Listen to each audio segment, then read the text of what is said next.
నమస్కారం కిరణ్ టీవీ భక్తి ప్రేక్షకులకి స్వాగతం. నేను మీ గాయత్రి. ప్రస్తుతం మనతో పాటు ఉన్నారు బ్రహ్మశ్రీ పోతుకూచి చంద్రమౌళి శాస్త్రి గారు. గురుగారితో మాట్లాడదాం. నమస్కారం గురుగారు. ఓం సం సూర్యాయ నమః. గురుగారు, ఆదిత్య హృదయం సాక్షాత్తు శ్రీరామచంద్రుడు చదివాడు అని విన్నాము. మళ్ళీ ఆదిత్య హృదయం పారాయణం చేస్తే కలిగే ఫలితాలు ఏంటి? ఆదిత్య హృదయం అర్థం ఒకసారి తెలియజేయండి. ఓం సూర్యారిష్టేతు సంప్రాప్తే సూర్యజపంచకారయేత్ సూర్యధ్యానం ప్రవక్ష్యామి ఆత్మపీడోపశాంతయే. వీక్షించేటటువంటి ప్రేక్షకులందరికీ కూడా ఆత్మ చైతన్యము, ఆత్మశుద్ధి, ఆత్మబలము, ఆత్మవిశ్వాసము, ఇట్లా ఆత్మ అంటే సోలమ్మ. ప్రతి మనిషి కూడా మనసు అనేటటువంటిది చంద్రుడికి సంబంధించింది, ఆత్మ అనేటటువంటిది సూర్యుడికి సంబంధించింది. అంటే జీవకారకుడు. ఏ జీవం పుట్టాలన్నా కూడా ఒక వృక్షంలో కానీ ఒక పర్వతం పెరగాలన్నా, అట్లాగే ఎవరికైనా సరే జన్మ కలగాలన్నా సూర్యుడి యొక్క అనుగ్రహం ఉంటేనే అవి జరుగుతాయి. ఎందుకంటే అమ్మ, ఆదిత్యుడు, దితి అదితి అనేటటువంటి ఇద్దరిలో దితికేమో రాక్షసులు జన్మిస్తే అదితికి దేవతలు జన్మిస్తారు. దాంట్లో ఈ ఆదిత్యుడు శ్రీమన్నారాయణమూర్తి, సూర్యనారాయణ ప్రభు, ఇట్లా సాక్షాత్తు విష్ణుమూర్తికి సంబంధించినటువంటి అంశ వీరిదే. మరి విష్ణుమూర్తి లోక పరిపాలకుడు. ఈయనకి ఒక్క లోకమే కాదు, ఎన్నో లోకాలు ఉంటాయి, అన్నీ పరిపాలించలేరు. కాబట్టి ఆయన అంశాలని డివైడ్ చేసుకున్నాడు. ఆ అంశాల్లో ఎన్నో భూమండలాల్ని, ముఖ్యంగా మన భూమండలంతో పాటుగా ఎన్నో మండలాలను కలిగినటువంటి మరి గ్రహాలని తన చుట్టూ తిప్పుకుంటూ ఒక సౌర కుటుంబం మొత్తం కూడా ఆయన మీదే ఆధారపడి ఉంటుంది. మరి ఆయన ఒక్కడేనా అంటే 12 ఆదిత్యులు, 12 మంది ఆదిత్యులు ఉంటారు. ఓం హ్రాం మిత్రాయ నమః, రవయే నమః, భానవే నమః, పూష్ణే నమః, ఇట్లా అర్కాయ నమః, మొత్తం 12 మంది. ఈ 12 నామాలతో కూడి ఎవరైతే సూర్య నమస్కారాలు చేస్తారో, అంటే యోగా తెలుసు కదా మీకు. యోగాలో ప్రథమ అధ్యాయంలో ముఖ్యంగా ఈ ఆదిత్య హృదయంలో ఆదిత్యుడికి సంబంధించినటువంటి సూర్య నమస్కారాలని మాత్రమే చేయిస్తారు, ప్రాణాయామం.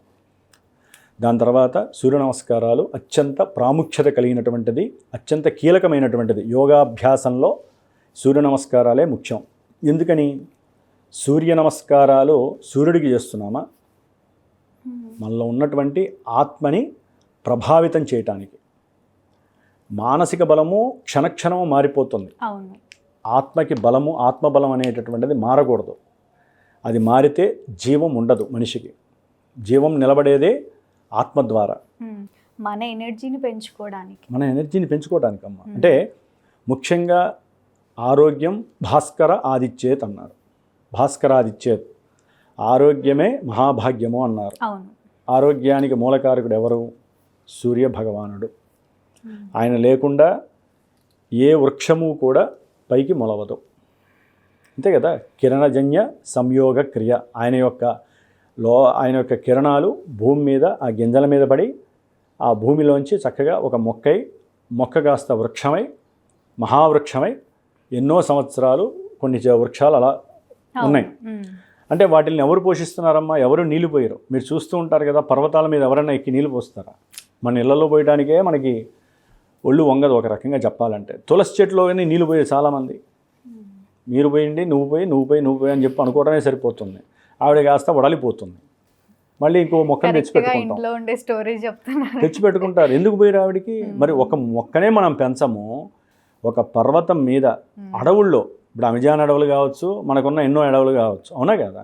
మరి ఆ అడవుల్లో చెట్లను ఎవరు పెంచుతున్నారమ్మా? సరే, ఇక్కడంటే గవర్నమెంటు లారీలతో నీళ్ళు పోసుకుంటూ వెళ్తారు. ఇప్పుడు ఏదో డ్రిప్ సిస్టమ్ ఏదో పెట్టారు, నీళ్ళు వస్తూ ఉంటే డ్రాప్ బై డ్రాప్ పెంచుతున్నారు. మనకి సంబంధం లేనటువంటి అడవులు కానీ, పర్వతాలు కానీ, ఎన్నో లోయల్లో కూడా చెట్లు ఎవరు పెంచుతున్నారు? సూర్య భగవానుడి యొక్క కిరణాలు మాత్రమే వాటిల్ని కాపాడుతున్నాయి, వృద్ధి చేస్తున్నాయి. కాబట్టి మరి వాటి యొక్క వృద్ధి ఎవరి మీద పడుతోంది? అవి పెరిగితేనే కదమ్మా మేఘాలు వర్షించి మళ్ళీ మనకి పంటలు పండి, ఆ పంటల ద్వారా మనందరం కూడా మళ్ళీ బతుకుతున్నాం. అంటే మనకి జీవాన్ని పరోక్షంగా కానీ ప్రత్యక్షంగా కానీ ఆయనే గడిస్తోంది. సూర్యకిరణాలు పడనటువంటి వ్యక్తులు ఎలా ఉంటారు? డి విటమిన్లు, బి విటమిన్లు టాబ్లెట్లు వేసుకుంటూ బతకాలి. మనం తయారు చేసుకున్నాం. అందుకనే ఉదయాన్నే కంపల్సరీ లేవంగానే స్నానము కంపల్సరీ చేయాలి. పడుకొని లేచినటువంటి పురుషుడు కానీ, స్త్రీ కానీ, పిల్లలు కానీ, పెద్దలు కానీ ఎవరైనా సరే ఒక మృత శరీరంతో సమానం. అవును. మరి దాన్ని చైతన్యం చేయాలంటే స్నానం చేయాలి. ముందు చంద్రుడిని ఆవాహనం చేసుకోవాలి. స్నానం చేసిన తర్వాత పరిగెత్తుకుంటూ బయటికి వెళ్ళిపోయి సూర్యుడిని చూడాలి. లేకపోతే లిఫ్ట్ ఎక్కి పైకి వెళ్ళి సూర్యుడిని చూడాలి. ఎవరన్నా చూస్తున్నారా నాతో సహా. లేవంగానే గంట కొట్టుకోవాలి, పూజ చేసుకోవాలి. నేను మళ్ళీ పైకి వెళ్తే టైం వేస్ట్ కదా. అవును. ఎవరైనా చూసేవాళ్ళు ఉంటే వాళ్ళ అదృష్టవంతులు. మామూలుగా నమస్కారం చేస్తున్నాను అంటే నేను అనేది ఏంటంటే అమ్మ, ఇవన్నీ సూర్యుడిని చూడనటువంటి జన్మ కానీ, సూర్యుడిని చూడకుండా ఉన్నటువంటి నేత్రాలు కానీ దోషప్రదమైనటువంటి శరీరము అని అర్థం. ఆయన ఆదిత్య హృదయం అనేది ఓకే, తర్వాత చెప్దాము. అసలు ముందు ఆదిత్యుడు, ఆ సూర్య భగవానుడి యొక్క కిరణాలు మన శరీరానికి ఎప్పుడైతే స్పర్శన కలుగుతాయో మనలో ఉన్నటువంటి కొన్ని వికారాలు ఉంటాయి, శారీరక వికారాలు. నఖము, శిఖము, గోళ్ళ దగ్గర నుంచి వెంట్రుకల వరకు కూడా మొత్తం ఆయన యొక్క అనుసంధానంలోనే జరుగుతాయి. మళ్ళీ వీటిల్లో ప్రతి అవయవానికి, ప్రతి అంగానికి ఒక్కొక్క గ్రహము మళ్ళీ పార్టిసిపేట్ ఉంటుందమ్మా. కానీ గ్రహాలన్నీ సూర్యుడి చుట్టూ తిరుగుతాయి కాబట్టి శరీరం అంతా ఎవరి చేతుల్లో ఉంటుందంటే సూర్యుడి చేతుల్లో ఉంటుంది. కొంతమంది సన్నగా ఉంటారు, కొంతమంది లావుగా ఉంటారు, కొంతమంది మీడియంగా ఉంటారు. అది వాళ్ళ గ్రహస్థితులు తర్వాత విషయం. కానీ కొంతమంది శిరోబాధలు అనుభవిస్తూ ఉంటారమ్మ. సైనిక్స్ కావచ్చు, లేకపోతే ఇక్కడ ఒక కన్ను దగ్గర లాగుతూ ఉంటుంది కొంతమందికి, ఇది కావచ్చు. లేకపోతే ఇడానాడి, పింగళ నాడి అని ఉంటాయి. సూర్యుడి నాడి, చంద్రుడి నాడి అని రెండు ఉంటాయి.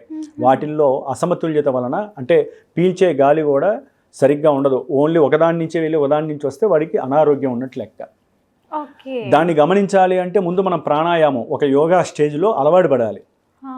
అనగానే గురువుగారు అన్నారు కదా అని చెప్పి కూర్చొని ఈ ముక్కు పట్టుకుంటే రాదు, ఊపిరాడదు ముందు పట్టుకుంటే. కాబట్టి వాడు ముందు ధ్యానం అంటే యోగాలో అభ్యాసం చేయాలి. చేస్తే వాడికి తెలియకుండా, వాడు ఏం స్పర్శ కూడా లేకుండా వాడికి తెలిసిపోతుంది. ఈ ముక్కులోంచి కొంతసేపు వస్తుంది, ఈ ముక్కులోంచి కొంతసేపు ఆ యొక్క ఉచ్ఛ్వాస నిశ్వాస జరుగుతాయి. అంటే ఇడానాడి, పింగళ నాడి రెండూ కూడా సమతుల్యత పాటిస్తే అది సుషుమ్న నాడి అనేటటువంటి వ్యవస్థని చైతన్యపరుస్తుంది. దానివల్ల ఏమవుతుందంటే రోగాలు దూరం అయిపోతాయి. ఎవరికైనా సరే క్యాన్సర్ వ్యాధి వచ్చి బాధపడుతున్నా వాళ్ళకి సూర్యబలం తగ్గితేనే వస్తుంది. ఎవరికైనా సరే ఎముకలకి సంబంధించినటువంటి లోపల మజ్జ అని ఉంటుందమ్మా. ఎముకలకి లోపల గుజ్జు లాంటి పదార్థం ఉంటుంది. ఆ యొక్క ఎముకలు చిట్లించినా, ఎముకల్లో బలం లేకపోయినా, శుష్కించినా కూడా ఆ మనిషి ఎదగలేడు. ఎదగడం అంటే కొంతమంది ఉన్న స్థాయిలోనే ఉంటారు, కొంతమంది ఎదిగినా కూడా వాళ్ళల్లో తిన్న తిండి అరగదు. ఎందుకంటే జీర్ణక్రియ మొత్తం కూడా సూర్యుడి మీదే ఆధారపడి ఉంటుంది. తిన్నది అరగాలంటే సూర్యబలం జాతకంలో ఉంటేనే వాడికి అరుగుతుంది. లేకపోతే కింద పడి 100 ప్రదక్షిణాలు చేసినా కూడా దొరికినా కూడా వాడికి అరగదు. వెంటనే మనం తయారు చేసుకున్న సోడాలో లేకపోతే యునో ప్యాకెట్లో తాగాల ప్రత్యామ్నాయం. ఎందుకంటే వాడు సూర్యుడి దగ్గర నుంచోడు, ఎక్కువసేపు నుంచుంటే వాడు ఒళ్ళు కందిపోతుంది కదా. ఇదైతే నీళ్ళలో వేసుకొని తాగేస్తే క్లియర్ అయిపోతుంది. కాబట్టి ఉదర సంబంధిత రోగాలు కానీ, ఎముకలకి సంబంధించినటువంటి కీళ్ళకి సంబంధించిన రోగాలు కానీ, లేకపోతే సైనక్స్ కానీ, లేకపోతే శిరో సంబంధిత బాధలు కానీ, శరీరంలో ముఖ్యమైనటువంటి అవయము హార్ట్. పంపింగ్ మొత్తం అక్కడే కదమ్మా జరిగేది. హృదయము అంటే ఆదిత్య హృదయంలో హృదయం ఉంది కదా అని చెప్పి దాన్ని కూడా నేను చెప్తున్నాను అన్నమాట. మరి హృదయము అంటే హార్ట్ మన ఇంగ్లీష్ భాషలో. దానికి రక్త ప్రసరణ వ్యవస్థ మొత్తము కూడా పంపింగ్ చేస్తూ ప్రతి అవయవాన్ని కాపాడేది కూడా హృదయమే కదా. హృదయానికి కారకుడు కూడా మహానుభావుడు సూర్య భగవానుడు. అసలు ఒక స్త్రీ కానీ ఒక పురుషుడు కానీ జన్మించాలంటే పురుషతత్వంతో ఉన్నటువంటి ఒక వ్యక్తి కావాలి, జీవుడు. ఆ జీవుడికి ఆ శక్తినిచ్చేది కూడా అంటే పిల్లల్ని కంటానికి ఇచ్చేటటువంటి శక్తి కూడా సూర్యుడే ఇవ్వాలి. న్యాచురల్ జోడియాక్లో మేషం నుంచి 5వ స్థానము సింహరాశమ్మ. అందరికీ తెలుసు, ఆల్రెడీ రాశుల ఫలితాలు వింటూ ఉంటారు కాబట్టి. 5వ రాశి సూర్యుడికి ఇచ్చారు. ఆ 5వ రాశి సరిగ్గా బాలేదనుకోండి, అంటే 5వ స్థానాధిపతి రవి వారి యొక్క జాతకంలో నీచ స్థితిలో ఉన్న, పాపనక్షత్రాల్లో ఉన్న, పాపక్షేత్రాల్లో ఉన్న, పాపగ్రహాలతో కలిసిన, ఏ విధంగా చూసినా కూడా సూర్యుడు బాలేకపోతే వారికి తండ్రి యొక్క వాత్సల్యము దొరకదు. తండ్రితో విపరీతమైనటువంటి విరోధాలు, అట్లాగే తండ్రికి సంబంధించినటువంటి ఆస్తి విషయాలలో ఎప్పుడూ గొడవలుగానే ఉంటే వాళ్ళకి రాదు. ఉద్యోగము, మరి ప్రతి మనిషి ఏం కోరుకుంటాడమ్మా? కెరీర్. అమ్మా, ఈ విషయము మీరు ఆదిత్య హృదయం గురించి అడిగారు. ఆదిత్య హృదయం గురించి ఒక్కొక్క లైన్ చెప్పడానికి మన గురువులు చాలామంది ఋషులు చెప్పేశారు. మన ఋషులు పేర్లు ఎందుకులే కానీ గొప్ప గొప్ప ఋషులు చెప్పేశారు, అది వినొచ్చు. కానీ ఆదిత్య హృదయం చదవాలనేటటువంటి మనస్సులో ప్రకంపన కలగాలంటే మనకి నిత్య జీవితంలో అనుభవించే కొన్ని సమస్యల గురించి మనం తెలుసుకుంటేనే దాన్ని టచ్ చేస్తాం, లేకపోతే టచ్ చేయం. అందుకనే వివరంగా చెప్తున్నాను. మరి ఉద్యోగము అంటే కెరీర్, ఉద్యోగం కానీ వ్యాపారం కానీ అన్నిటికీ కూడా కెరీర్ అనేటటువంటి పదం మనం చేరుస్తాంగా. గురువుగారు మా కెరీర్ ఎట్లా ఉందండి? కెరీర్ అంటే మొత్తం వస్తాయి, దాంట్లో ముఖ్యంగా ఉద్యోగమే మనకి మెయిన్. డబ్బు పనిచేస్తాం, శరీరాన్ని ఒళ్ళొంచి పనిచేస్తామో లేకపోతే కూర్చొని ఏసీలో పనిచేస్తామో తర్వాత విషయం, అది ఒక యోగం. ఆ యోగాన్ని బట్టి వస్తుంది. డబ్బు మాత్రం కావాలి. అది కావాలంటే కెరీర్ వైజు సూర్యుడు కూడా బలంగా ఉండాలి. సూర్యుడు బలంగా లేకపోతే ఉద్యోగాలు రావు. అసలు 5వ స్థానం అనేదే ఉద్యోగ స్థానానికి వెనక భావం కాబట్టి ఉద్యోగం ఆయన సరిగ్గా లేకపోతే ఉద్యోగాలు రావమ్మా. ఏకాగ్రత, సరైనటువంటి ఏకాగ్రత లేకపోతే వారు అనుకున్న ప్రతి పని చేయలేక శరీరం క్షోభిస్తుంది. వాళ్ళకి నేనేం చేయలేకపోతున్నాను, నేనేం చేసినా పని జరగట్లేదు, నేను ఎన్ని ఉద్యోగాలకి ప్రయత్నం చేసినా జరగట్లేదు, అయ్యో నాకు సంతానం కలగట్లేదు, లోపల కృషించుకుపోతూ ఉంటారు. ఆ బాధకి కూడా సూర్యుడు బలంగా లేకపోతే ఇట్లాగే జరుగుతూ ఉంటాయి. అంటే ముఖ్యంగా కుడి నేత్రం అమ్మ, మనకి 2 కళ్ళు ఇచ్చాడు భగవంతుడు. దాంట్లో ఇందాక ఇడానాడి పింగళనాడి చెప్పినట్టుగా ఇది కుడి నేత్రానికి అధిపతి ఎవరయ్యా అంటే సూర్య భగవానుడు. కొంతమందికి కుడి కన్నుకి సంబంధించినటువంటి రోగాలు వస్తుంటాయి, ఎడమ కన్నుకి చంద్రుడు. అందుకనేనమ్మా మనకి నేత్రద్వయం, నేత్రాలకి కారకులు ఆయనే. అందుకనే వాళ్ళని నేత్రకారకులు అంటారు, చంద్రుణ్ణి సూర్యుణ్ణి కూడా. కాబట్టి మరి ఆ 2 కళ్ళు లేకపోతే ముఖానికి అందమే ఉండదు. కాబట్టి కుడి కన్నుకి ఏదైనా సమస్య వచ్చినా కూడా కంపల్సరీ సూర్య భగవానుడు సరిగ్గా జాతకంలో లేకపోతే ఆ బాధ వస్తుంది. అది ఆపరేషన్స్ కానివ్వండి, కుడికి ఎప్పుడు నీళ్లు గారుతూ ఉంటాయి కొంతమందికి ఎలర్జీ ఫామ్ అయిపోయి ఎర్రగా గేర వస్తూ ఉంటుంది. మళ్ళీ దాంట్లో కుజుడు ప్రాధాన్యత వహిస్తే ఎర్ర గేర వస్తుంది. ఇట్లా రకరకాలైనటువంటి సమస్యలన్నీ కూడా కుడి కన్నుకి సంబంధించి సూర్య భగవానుడు సరిగ్గా లేకపోతే ఆ సమస్యలు కలుగుతాయి. అట్లా ఎట్లా అంటే అమ్మా మొత్తం సిస్టమ్ అంతా కూడా ఈయన మీదే ఆధారపడి నడుస్తోంది.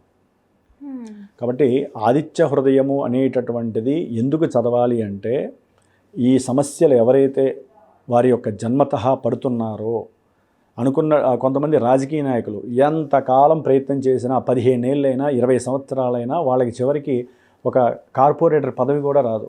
వారికి ఉన్న ఆస్తులన్నీ పోగొట్టుకుంటూ ఉంటారు పాపం. ఇది ఒక పెద్ద వ్యసనాల్లో. ఏ ఫీల్డ్ అయినా గురువు గారు ఎంత కష్టపడినా అదృష్టం లేక కొంతమందికి అసలు ఫలించదమ్మా. దాంట్లో రాజకీయం పెద్ద వ్యసనం అమ్మ. ఎందుకంటే 10 రూపాయలు పెడితే 10 కోట్లు వస్తాయనేటటువంటి ఒక ఉద్దేశం ఉంది దాంట్లో. కానీ 10 కోట్లు వస్తాయో రాదో తెలియదు. దాంట్లో కొన్ని వందల్లోనో లక్షల మందికో ఎవరికో 10 మందికో 5గురికో ఆ అదృష్టం ఉంటుంది. సూర్యుడు బలంగా లేకపోతే ఎంతమంది ఎంత ప్రయత్నం చేసినా అది మరి గవర్నమెంట్కి సంబంధించింది కదమ్మా. ప్రభుత్వపరమైనటువంటి ఉద్యోగాలు కానీ, ప్రభుత్వానికి లింక్ ఉన్నటువంటి ఈ రాజకీయ నాయకులు కానీ, ముఖ్యంగా క్రీడాకారులు అని ఉంటారు కదమ్మా. అది క్రికెటర్స్ కావచ్చు, వాలీబాల్ కావచ్చు, ఫుట్బాల్ కావచ్చు, ఏదైనా కానీ. అట్లాగే చిత్రసీమలో పనిచేసే వాళ్ళు ఉంటారుగా, అది ఎవరైనా కావచ్చు. అంటే నాలెడ్జ్తో సంబంధం ఉన్నవాళ్ళు, డైరెక్టర్లు కావచ్చు, లేకపోతే సినిమా యాక్టర్స్ కావచ్చు, ఎవరైనా సరే ఇట్లాంటి వృత్తులు చేసే వాళ్ళందరికీ సూర్యుడు బలంగా లేకపోతే వాళ్ళు ఎదగలేరు. కాబట్టి ఇన్ని రకాలుగా ప్రభుత్వ ఉద్యోగాలు రాకపోయినా, ప్రభుత్వంతో సంబంధం ఉన్నటువంటి కొన్ని పనులు జరగకపోయినా వీటన్నిటికీ కూడా సూర్యుడితోనే ఇంటర్లింక్ అయి ఉంటుంది. అందుకని గోచారంలో వారి యొక్క రాశికి సూర్యుడు ఇక్కడ ఉంటే బాగుంటుంది, సూర్యుడు ఇక్కడ లేకపోతే బాగోదు, పనులు జరగవు అని చెప్పి మాలాంటి గురువులు ఎంతోమంది మేము చెప్తూ ఉంటాం. అంటే మరి కొంతమంది అంటారు, గురువుగారు మీరు చెప్పారు బాగోదని, మాకు ఆ పనులు అయిపోయినాయండి, నేను మా నాన్న హ్యాపీగా ఉన్నాము, లేకపోతే నాకు ఈ క్రీడల్లో నాకు ఫస్ట్ ప్రైజ్ వచ్చింది అంటారు. ఇక్కడ అందుకనే నేను ఫస్ట్ నుంచి చెప్తానమ్మా, జన్మజాతకంలో ఉండేటటువంటి లగ్నము, దశలు, అంతర్దశలు ఇక్కడ యాక్టివేట్ అయినప్పుడు సూర్యుడు ఒకవేళ 4లో ఉన్నా, 7లో ఉన్నా, 8లో ఉన్నా గోచారం రూల్స్ ప్రకారం అది దోషం. అదే జన్మజాతకంలో ఆయన గనక మంచి భావాలకి లింక్ అయి ఉంటే ఇక్కడ వీరికి గృహము, వాహనము వస్తుంది 4లో ఉంటే రవి. అదే 7లో ఉంటే కొంతమందికి వివాహం అయ్యే అవకాశాలు ఉంటాయి, దూర ప్రాంతాలకు విదేశాలకు వెళ్ళే అవకాశం ఉంటుంది. 8లో ఉంటే అకస్మాత్తుగా గవర్నమెంట్ జాబ్స్ రావచ్చు, అకస్మాత్తుగా తండ్రితో చక్కగా కలవచ్చు. ఏ స్థానంలో ఉంటే ఇబ్బందికరం గురు? నేను అనేది అంటమ్మా, జన్మజాతకంలో ఆయన నీచ స్థితి అని ఉంటుందమ్మా. సూర్య భగవానుడికి జన్మజాతకంలో తులారాశిలో దాదాపుగా 10 డిగ్రీల వరకు కూడా నీచ స్థితి. అట్లాగే ఆయన శనిక్షేత్రాలైనటువంటి కుంభరాశిలో ఉన్న, అట్లాగే వృషభ రాశిలో ఉన్న, ముఖ్యంగా తులారాశిలో ఉన్న, ఇందా చెప్పినట్టుగా వారికి దోషప్రదాలు అంటుకుంటాయి సూర్య భగవానుడికి. దానికి తగ్గట్టుగా వాళ్ళు అప్పుడు ఎవరైతే ఈ యొక్క సమస్యలు అనుభవిస్తున్నారో వారు గనక సూర్య భగవానుడిని ఆరాధించిన, తండ్రి దగ్గరగా ఉంటే తండ్రికి ఎప్పుడో అప్పుడు నెలకోసారో 4 నెలలకో సంవత్సరానికో ఒక వస్త్రము తండ్రికి ఇచ్చిన, తండ్రి యొక్క పాదాలు తాకి నమస్కారం చేసిన, తండ్రికి పాదాలు ఒత్తిన, తండ్రిని కనుక ఎవరైతే సంతోషపెడతారో వారికి దినదిన ప్రవర్ధమానము అవుతుంది. తండ్రిని ఎవరైతే ఘోషింపజేస్తారో, తండ్రి మాట వినరో వాళ్ళందరికీ కూడా సూర్యుడి యొక్క శాపం తగులుతుందని చెప్పి శాస్త్రం చెబుతోంది. తండ్రి ఎవరమ్మా? మా పుట్టుక కారకుడు కదా.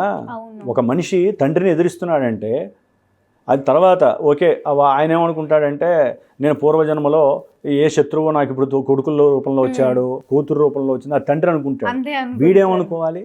వీడు చేతులారా చేసుకుంటున్నాడు. వీడు ఏమనుకోవాలి? అరే నా జాతకంలో సూర్యుడు యొక్క బలం బాలేదు, అందుకనే నేను మా నాన్న దూషిస్తున్నాను, అందుకని వీడికి ఏది జరగవు పనులు, ఒకవేళ జరిగినా ఎక్కడో అక్కడ ఇరుక్కుంటాడు వీడు వెళ్ళి.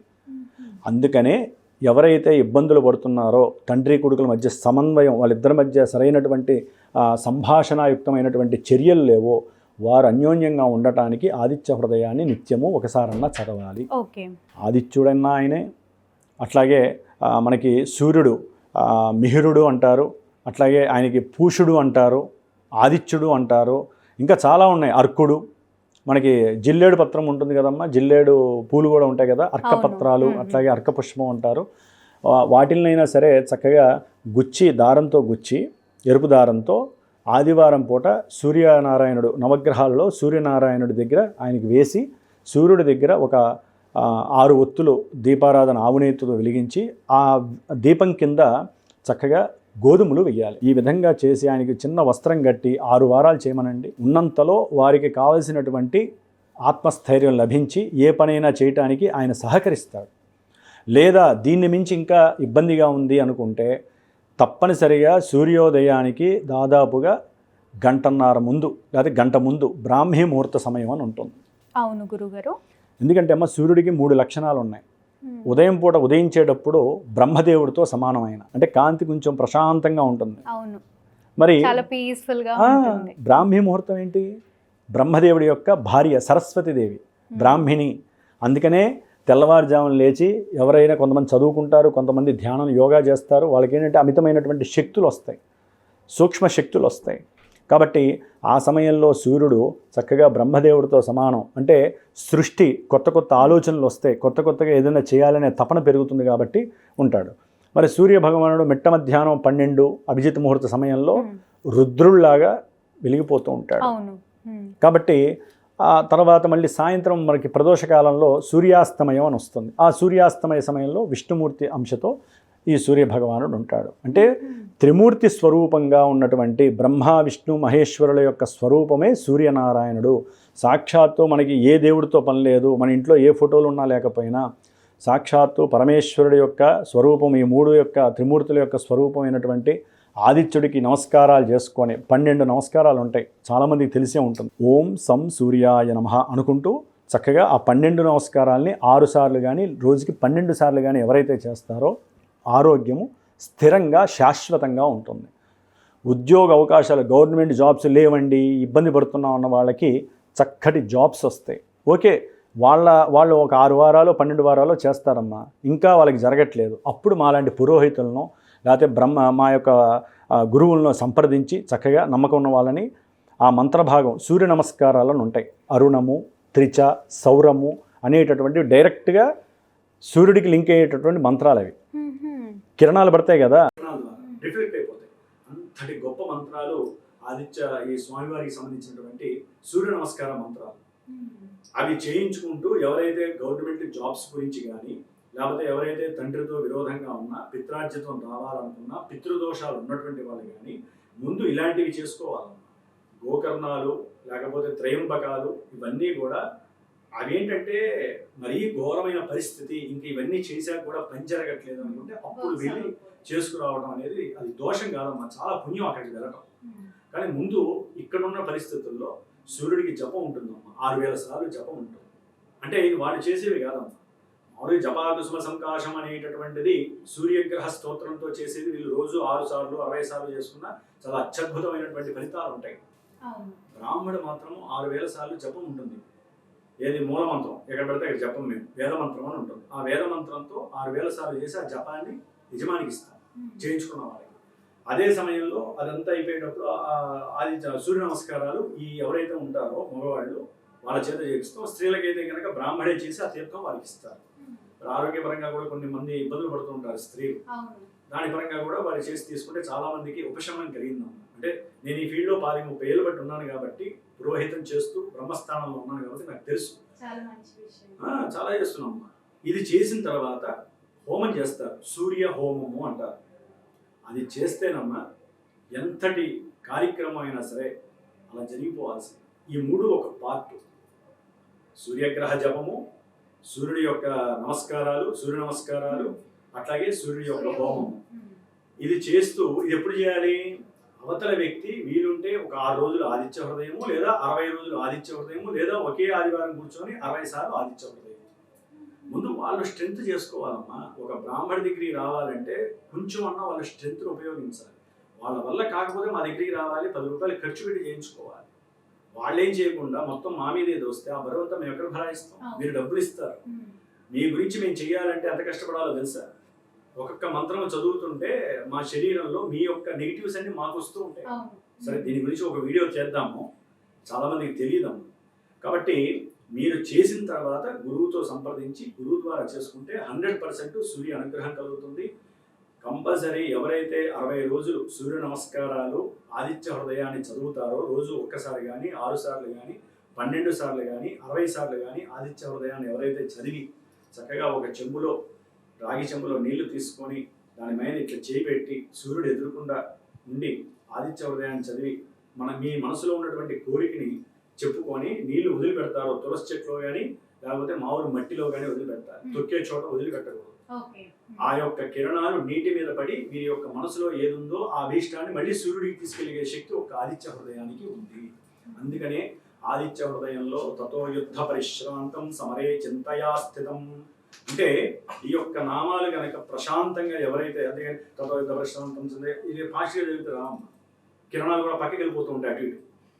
అందుకని కరెక్ట్గా చదవగలిగి చేస్తే కనుక అర్జునుడు శ్రీకృష్ణ పరమాత్ముడు చెప్తే అర్జునుడు చదివాడు, యుద్ధాన్ని చేశాడు, ఆదిత్య హృదయాన్ని చదివి చక్కగా కావాల్సింది పొందాడు.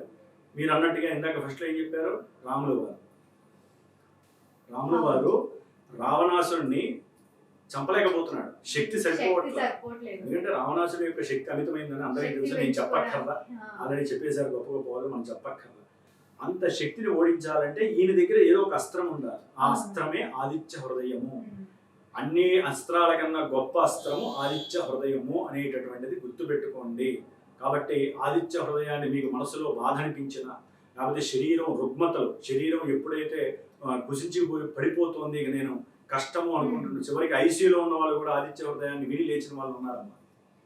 మా లాంటి వాళ్ళు ఒక 60 సార్లు ఆదిత్య హృదయం చదివి వాళ్ళకి తీర్థం ఇస్తే ఆ రక్ష వాళ్ళకి కట్టినప్పుడు కంపల్సరీ వాళ్ళకి ఆ శక్తి లభిస్తుంది. నమ్మిన వాళ్ళం కాబట్టి, నమ్మని వాళ్ళకి మనం ఏం చెప్పలేము. నమ్మితేనే దీన్ని చేయాలి. ఏది మంత్రాల దగ్గరికి రావాలి. అనవసరంగా మంత్రాలు నోటితోనే చదువుతాం, అవసరం లేని మాటలు కూడా నోటితోనే మాట్లాడతాం.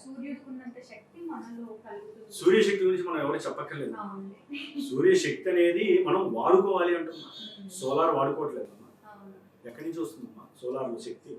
సూర్యుడి నుంచే లాక్కుంటున్నాగా. ప్రతి ఐటమ్ నుంచి కూడా సూర్యుడి నుంచే లాక్కుంటుంది. అందుకనే వాస్తుకి ముఖ్యం ఎవరు? వాస్తు పురుషుడు ఎవరంటే సూర్యుడు. సూర్య కిరణాలు పడనటువంటి ఇల్లు భూతాలు ప్రేతాలు నివసిస్తూ ఉంటాయని శాస్త్రం చెబుతాం.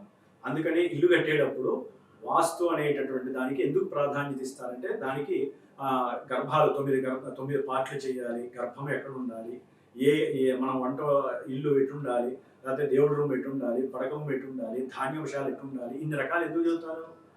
ప్రతిదానికి కూడా కిరణాలు మొత్తం పడతాయి కదా, ఏ కిరణాలు ఎంతవరకు మోతాదులో పడాలో వాడికి తెలిసిపోతుంది. అంటే ఆ కోణాలు ఉంటాయి 45 degrees 90 degrees, ఆ విధంగా పడి అవి కాపాడబడుతూ ఉంటాయి. ఇంట్లో మనుషులు ప్రశాంతంగా ఉంటారు. అందుకనే 60 గజాలు ఉన్న వాళ్ళు కూడా 40 గజాల్లో కట్టుకొని 20 గజాలని వదిలేసుకుంటే వాళ్ళకి ఏ వాస్తుతో పని లేదు. మాలాంటి గురువులతో వాస్తులు పిలిచి చూపించుకోవాల్సిన అవసరం లేదు. 100 గజాలు ఉన్నవాళ్ళు 70 గజాలు ఇల్లు కట్టాలి, 1000 గజాలు ఉన్నవాడు 400 గజాల్లో ఇల్లు కట్టాలి. అప్పుడు వాళ్ళకి వాస్తు దోషాలు రావు, అనారోగ్య బాధలు రావు, అనుకున్న ప్రతి పని సక్సెస్ అవుతూ ఉంటాం. ఎవరైనా సరేనమ్మా సంవత్సరానికి ఒకసారి కానీ 2 సార్లు కానీ సూర్యుడికి సంబంధించినటువంటి నమస్కారాలు వాళ్ళ ఇళ్లలో చేసుకోండి. బ్రాహ్మణి పిలిపించి ఆరోగ్యం ప్రశాంతంగా ఉంటుంది. ఉద్యోగాలు లేని వాళ్ళు కూడా మాలాంటి గురువుని సంప్రదించి ఇందాక చెప్పినటువంటి ఆ 3 కాంబినేషన్ని చేయించుకుంటే గవర్నమెంట్ జాబ్స్ కానీ, ఉద్యోగ అవకాశాలు కానీ, సంతాన ప్రాప్తి కానీ ఇవన్నీ కలగడానికి ముఖ్యంగా ఆత్మస్థైర్యము అనేటటువంటిది వారికి పరిపూర్ణంగా లభించడానికి ఆదిత్య హృదయాన్ని మీరు చదవచ్చు. అందరూ చదవగలిగేది ఆదిత్య హృదయం అస్త్రాన్ని. కాబట్టి ఆదిత్య హృదయం అందరూ చదవండి. నిత్యము ప్రతిరోజు ఒక్కసారి చదవండి చాలు. 3 నిమిషాలు ఎక్కువ, మహా అయితే మాకు 3 నిమిషాలు, 2.5 నిమిషాలు అయితే మీకు 4 నిమిషాలు పడుతుంది. 4 నిమిషాలు 24 గంటల్లో 4 నిమిషాలు పోతే మిగతా నిద్రపోయేవాడు కూడా ప్రశాంతమైన నిద్ర వస్తుంది. ఆ రోజున ఏ పని తలపెట్టినా కూడా ఆయన చూసుకుంటాడు అన్ని పనులని కూడా. ఏదైనా గవర్నమెంట్ పరంగా మీరు కనుక ముందుకు వెళ్ళాలి, ఏ ఐటీ రిటర్న్స్ దాఖలు చేసినా, లేకపోతే గవర్నమెంట్ జాబ్స్కి ఎగ్జామ్స్ రాసినా, లేకపోతే ఏదైనా పాస్పోర్ట్లకు వెళ్ళినా ఆదిత్య హృదయం చదివి వెళ్ళండి. మొత్తం ఆయన మీద భారం వేసి మీ పని అవ్వకపోతే అప్పుడు ఆయన్ని అడగండి, నన్ను కాదు, ఆయన అడగండి, స్వామి నేను చదివాము మరి ఎందుకు జరగట్లేదు. తప్పకుండా గురుగారు, ఆదిత్య హృదయం పారాయణం చేయడం వల్ల కలిగే ఫలితాలు ఏంటి అని ఎంతో చక్కగా తెలియజేసినందుకు ధన్యవాదాలు. ఓం హ్రీం సూర్యాయ నమః.